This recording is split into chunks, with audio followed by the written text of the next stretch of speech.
We have seen the shocking images, like the clips that are running here right now, of the unauthorized so-called protest or demonstration, the pro-Palestine demonstration in Bern a few weeks ago, where it was, as I mentioned, unauthorized, and very violent Antifa and members of the Black Bloc, der Schwarze Bloc, were actually destroying the city and attacking the police. They did not come to this protest for protesting, they just used this as a free pass for violence. In this video, we're about to check out the aftermath of this illegal, violent protest that was taking place. What are the demands of the authorities and of course of the politicians? Because we have very different demands depending on the political spectrum. You know, some are very reasonable from the conservative sides, and others are very ridiculous and actually offending, which are coming from the left side. The left side was also partially responsible for the entire thing. Because the USO, these are the young socialists, and they were publicly calling people to join the protest, you know, like in front. And they were also participating to a certain level at this protest. So let's have a look at the aftermath. And what can the police actually do? Can they file some charges? What about the aftermath? We're gonna find it out right now. Let's go. So let's quickly have a look at the press conference that took place, I think, the day after this protest. This here is Michael Betchen. He's the police commander, sort of the police commander of the city police of Bern. And they are talking about, like, yeah, it was only about pure violence. For instance, 4 police forces had to go to the hospital. We have 18 injured police officers, different injuries. They say that the amount of damage that has been done to property is in the million. It's more than a million, actually more than a million. 57 buildings. Also, police cars have been demolished. That there was the Black Bloc, or the Antifa, was like surrounded, and when they were surrounded, they start a fire to create more chaos and maybe to distract, and then try to break through the blockade, because the police was blocking the different roads. The so-called protesters were throwing pave stones at the police officers. We also heard reports that they used lasers and of course the fireworks. Now, the fireworks is maybe not as bad as using a gun, some sort of gun or something like this, but I mean, yeah, fireworks can be quite dangerous, and if everything goes wrong with these fireworks, you can actually also kill a person. It's possible. So yeah, this is not to be underestimated. The police was trying not to get provoked by these people, but it's quite difficult, because yeah, we said, like, the entire thing was unauthorized. They were actually not supposed to do this at all. But the police was just letting it happen, see how it develops, and then only when they realized that it's turning into a violent protest, then they started to reacting. So the community council of the city of Bern was also at the press conference. It's Mr. von Grafenried, and he is actually looking into the future, because at the 15th of November there is another pro-Palestine demonstration announced in Bern. So, considering the escalation of the last one, it's gonna be hot. It's gonna be hot. They have controlled 500 people from the Black Bloc, der Schwarze Bloc, but I think these are most of them are Antifa members now, but not all of the 500 people, because there were not so many people causing the damage. That's the thing. Meanwhile, the police have also informed that there were a lot of women also under these 500 people, and many people from the Romandie. That's the French part of Switzerland. That's the western part, in the west. It's actually West Switzerland. So he says, like, 4 out of 5 people were not from Bern, were not from the city of Bern. So as they were taking the personal information of these 500 people, people are now asking if they got, if they brought some food and drink and beverages for them. So as the police was taking the personal information of these 500 people, they are now confronted with the accusation that they didn't give them any food and nothing to drink. Those people who just were demolishing and destroying private property. It's so funny. It's so funny. But Michael Betchen says, no, the individuals were then served some food and something to drink. They had the possibility to get something to drink. Even mobile toilets. They even organized access to mobile toilets. So after the violent excess, the Blick writes here, at the Palestina demonstration, the conservative as also the left-wing politicians were putting a lot of demands out. And as I said, some of them reasonable and some of them really bizarre. Stricter measures is demanded from parties from the middle, the FDP and the SVP, the Swiss People's Party. That's like from the middle to the right spectrum of the political parties in Switzerland.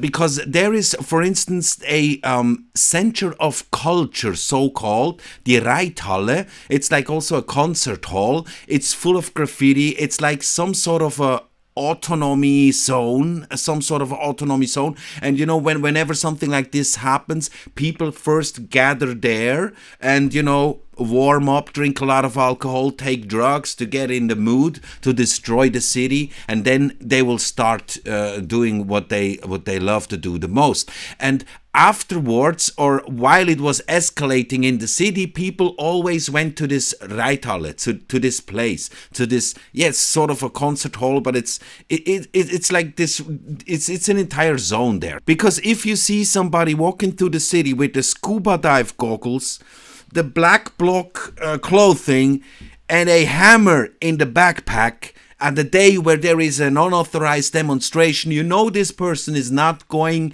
to a Kinder birthday party. So the SVP, for instance, is asking, why did you even let it happen in the first place? Because it was unauthorized, right? It was actually a illegal demonstration. They had to,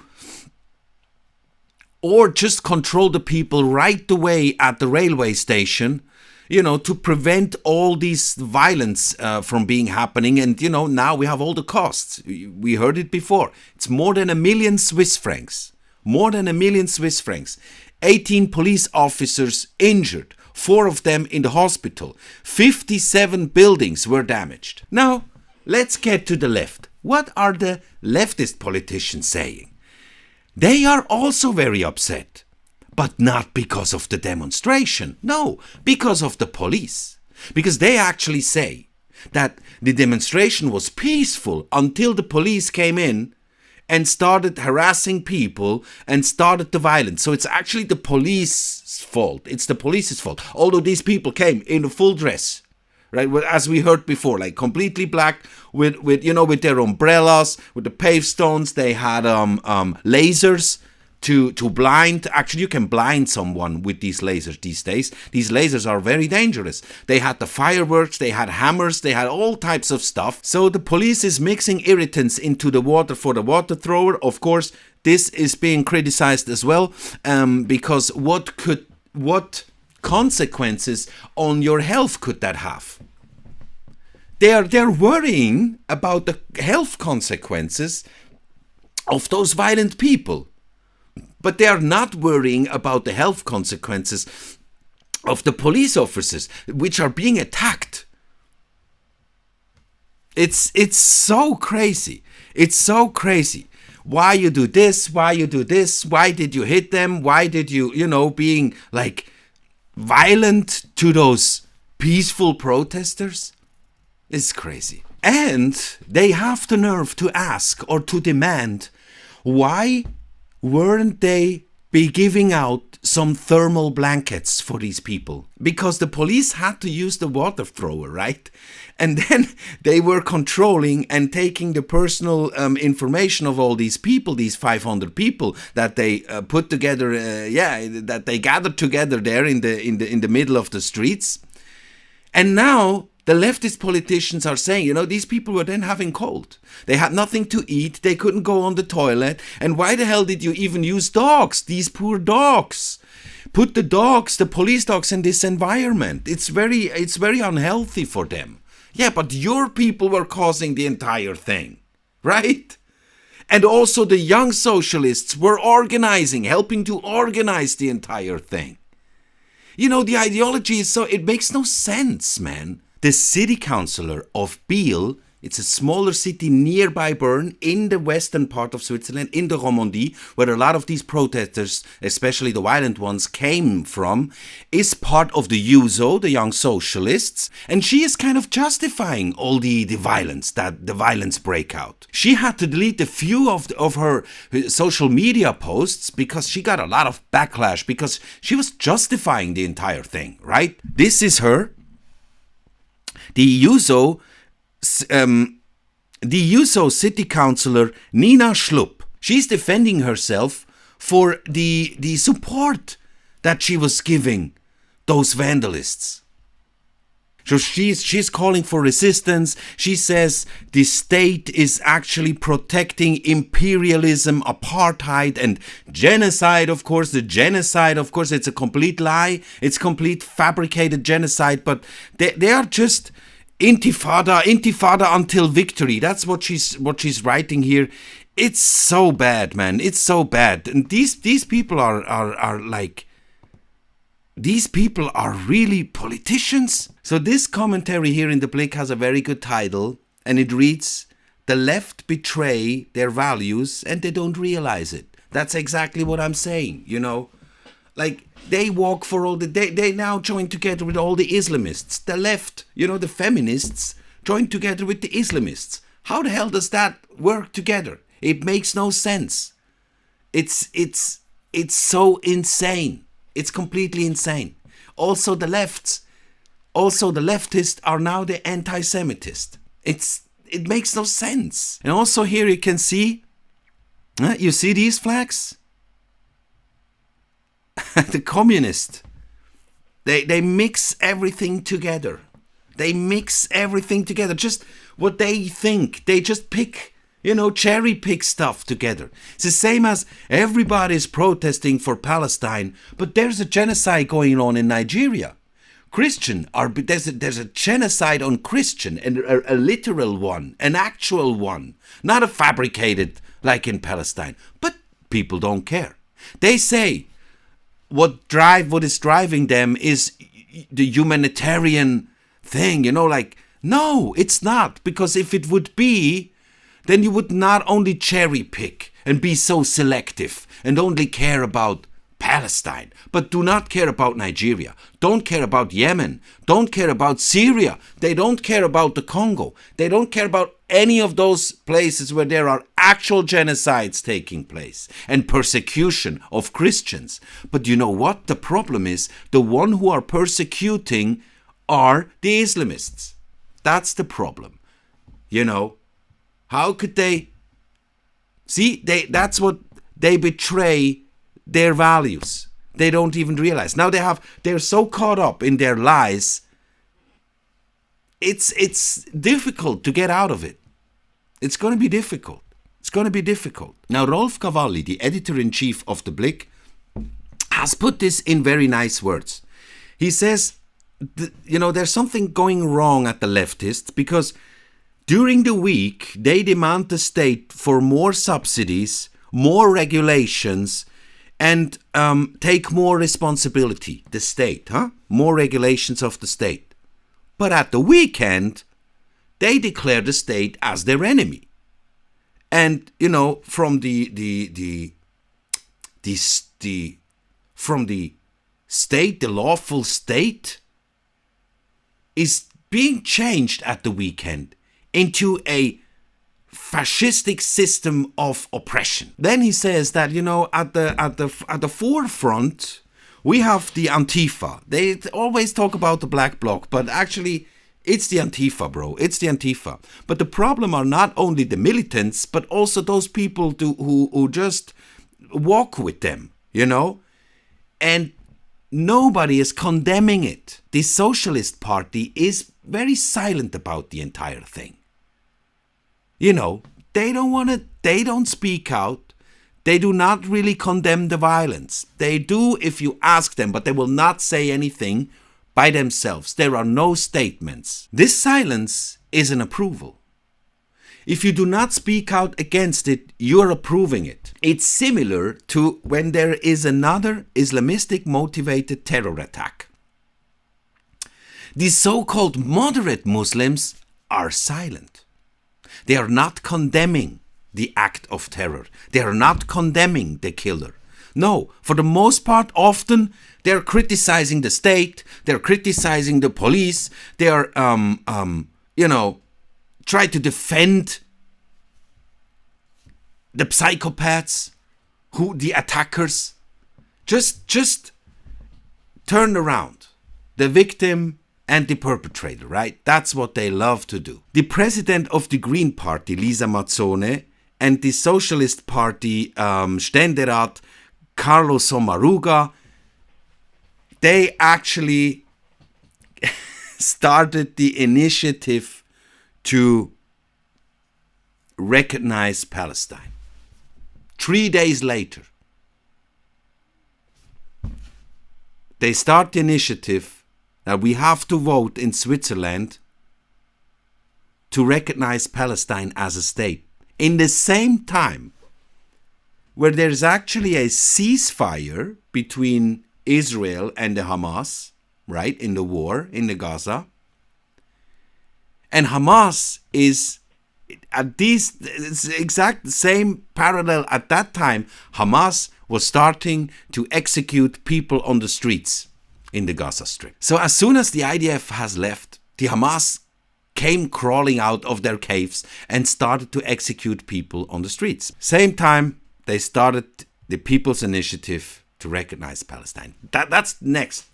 Now we need to vote. Now we have to vote in Switzerland. So what is your opinion? Do you also think there's a contradiction between standing for humanity, democracy, freedom of speech, equality, but then support the Islamists who hate women, who hate freedom, who hate the West, who hate Christians, who hate Jesus? Please leave a comment down there in the comment section. Thanks a lot. According to Der Bund, the city of Bern would love to make these violent protesters pay for the damage that they caused. But this could be more difficult than they thought. Because at first you think, like, everything is documented, right? You see all the damage. You see the people attacking the police and everything. These days, everything is documented. But the police can only charge somebody if they're sure. You know, like you need to have a clear evidence that this person did this damage. Exactly this damage. You know, like, you cannot only say just, yeah, it was this group, somebody out. No, you need to know exactly. And the problem is everybody was masked, right? Although we have a law, it's against the law in Switzerland to be masked in public. Masking your face in public is against the law in Switzerland. We have this anti-masking law. So you're not allowed to mask your face in public. These people were masked and walking all the way through the capital city, but it's actually against the law to do this. I don't know. So here it says this is the most difficult thing for the city of Bern, you know, like the justice system now needs to prove which person did exactly which damage. Otherwise, they cannot make them pay for it. It will be impossible, because now what they are trying to do is not only identify individuals and connect them to certain crimes, to certain damage that has been done. What they're trying to do is, if they have enough evidence of enough people committing crime, then they could charge them for the entire police deployment. because otherwise that's a very high cost, which will be on the side of the government to pay. But they are trying now to shift the entire costs of the police deployment. But it's going to be difficult. It's going to be difficult. It's going to be difficult. What they are doing in a very acribic way is just to analyze all the video material that they have and compare it with the personal identification they got from these 500 people, which they could gather together and control everybody and check on everybody. And now they're trying to make connections there, right? This is what they are now doing. It's a lot of work again. It's a lot of work again. But luckily we have a lot of video material. Now I have to correct one thing, because that's something we will also do. We will report on stuff, but if we get something wrong, we will correct it. We will not let it stand like this, because in the first video I said that even the president of the SP, the Social Party, Cedric Wermuth, was participating in this illegal demonstration, but that was not the case. It was just, I got misleaded by a post like this where they were talking about the latest illegal protest, but the picture we see here is from another demonstration. It's also a pro-Gaza, a pro-Palestine demonstration, and it's also very questionable that the president of the Social Party is actually participating. So here he is. This is the guy that he is actually participating in this. No, it's not. That's a real woman. That's a real woman. They are wokies, they are progressive, but that's him. It was from another demonstration, not the one here. I just wanted to make this clear. And what I also want to make clear is, if you haven't liked the video yet, please like the video, subscribe to the channel. This channel is brand new. I only have just now reached 100 subscribers, man. Just my first 100 subscribers, all right? It's a very, very brand new channel, so I need your help. Please do some interactions. The algorithm will thank you. Thanks. So before we finish strongly, I need to show you one very disgusting thing here. Is from the Republic. It's a very disgusting. They have the title here, the scandal, the scandal demonstration, which isn't one. Like, they're left-leaning here. Basil Schöni, who wrote this, must be very, very left-leaning. And I want to show you one thing here, that you can see how people are thinking. What is the mindset of those people? They have all different type of questions, like what type of damage was there? How did the fire start at this restaurant? There was a little bit of polemic about how the fire started, where exactly it was burning or not. But they have one question here. What type of injuries were occurring? And here, okay. What is the police being accused of? All right. So here now they say two individuals who are independently from each other, they're both said the same thing. When they call them prisoners. They were not prisoners. They were just gathered together by the police. They surrounded them and blocked the way out so that they could control them, because they were committing crimes in the city center of the capital city, right? But these people now, they talk about, we were prisoners. Okay, they were prisoners, and they were not being given blankets. See, they come with the blankets again. Now, you can throw pave stones at police forces. You can try to blind them with the laser. You can shoot rockets and fireworks towards the police. You can set the restaurant on fire. You can throw the furniture around, tables. You can throw tables at people, right? You can do all this, but then when you get stopped and the police is controlling you and is finally get you there, get you trapped in a corner, then you complain because they don't give you a blanket. What's wrong with these people, man? What's wrong with these people? And they say it's very relevant because a lot of them were wet because of the water thrower. Also, from two different independent individuals, the Republic heard, the Republic is this disgusting news outlet here, that the police were not letting people go to the toilet by using pepper spray. According to one person, one policeman said they could urinate on the street because they have to clean up everything anyway because they made a big mess. So one other guy said, you have to do this. I mean, is this journalism? Is this journalism? Somebody said, man, and do you know my source is trust me, bro. Then they go on and write that they have material, video material, and also people who saw it, like, yeah, it was, I'm sure it was the same guy who didn't get the warming blanket, right, the thermal blanket. They saw that the police were shooting with these rubber guns, you know. They were shooting rubber bullets from a car standing onto a group of people, of protesters. And they say that the police is only allowed to aim below the hips with the rubber ammo. Because if they, and then here, they say, what can happen if you would maybe hit, if you would hit them on the head, what could maybe happen? Which injuries could maybe happen? But they were hitting police officers on the head with an iron stick. You know, at the press conference, they brought a damaged helmet where people were attacking the police on the head with an iron stick.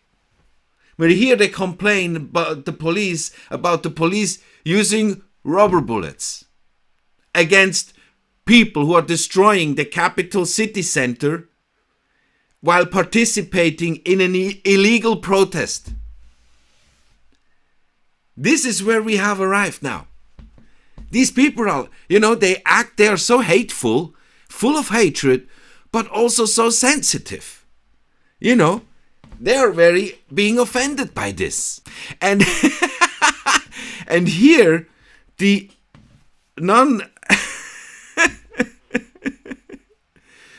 non-government organization Amnesty International is now analyzing if human rights were being broken by the police on that day. It's just complaining, causing the damage, causing violence, injuring police forces, participating in an illegal protest, using it only to create violence and chaos, and afterwards complaining that they are the victims. Yes, they are the victims, huh?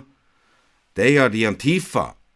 They are the victims. This is so funny. Here they write, you know, majority of the demonstrants, 6,500 to 7,500, which is a bit over-exaggerated maybe, the number, was peacefully protesting, was peacefully participating. And you see, these people here, they don't look that peaceful, bro. To me, they don't look so peaceful. Do you also believe that the police of Bern has maybe broken some human rights